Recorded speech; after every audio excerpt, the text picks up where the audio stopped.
निशा mafia घर उपरे बुलिला bulldozer. निशा mafia सुकांती पंडा घर उपरे बुलिछि बुलडोजर।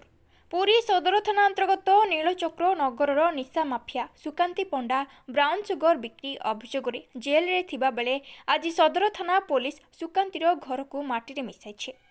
पुरी एसपी प्रतीक सिंह निर्देशक्रमे एभली एक्शन निया घटनास्थल में पुरी एसपी सदर एसडीपीओ सदर थाना अधिकारी सहित 2 प्लाटून पुलिस फोर्स मुतयन होते। पुरी सहर में निशा कारोबार उपरे रोक लगाइबा सह निशा व्यवसायी विरोध में कड़ा एक्शन नेबापई अंटा भिड़ी पुलिस।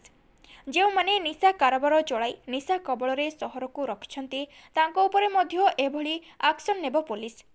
केवल पुरी सहर नुहे संपूर्ण जिले में निशा कारोबार करुथिबा व्यक्ति मानक उपरे कठोर पदक्षेप नियाजिबो बोली कहिसंती एसपी। एपटे निशा माफिया सुकांती पंडा नीलचक्र नगर में सरकारी जागा उपरे 4टी घर करुथिबा बेले आज एहाको माटी मिसाई पुलिस।